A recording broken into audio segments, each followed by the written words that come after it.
aenda to represent huko East Africa. Yeye siku hizi ametoka kwa hii politics yetu ya hapa, ameenda Gio.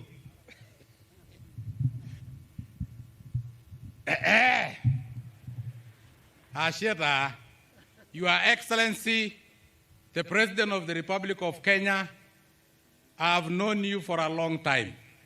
You are an evangelist. And Your Excellency, your wife is a prayer warrior.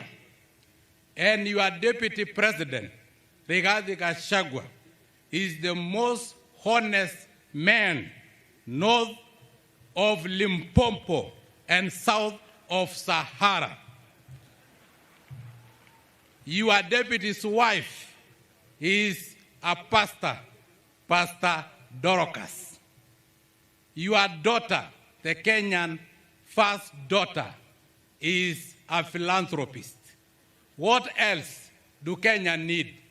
I ask again, what else do Kenya need? We are very lucky to have you as our president. Your Excellency, Matthew 23:12 says that whoever who exalts himself will be humble, and whoever who humbles himself will be exalted.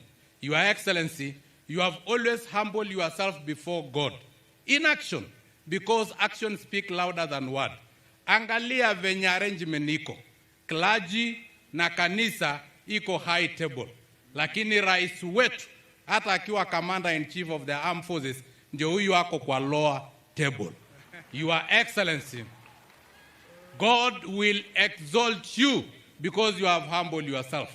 And as the global geopolitician, I prophesy that in 2032, you will be the president of the United States of Africa.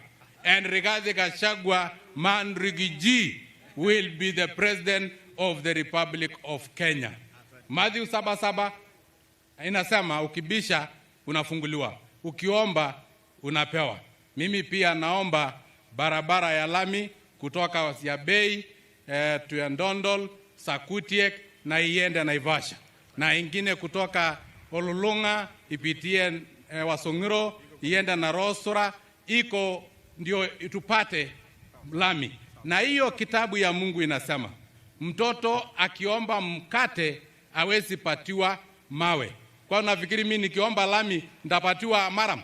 Ni lami. Asanteni. Asante.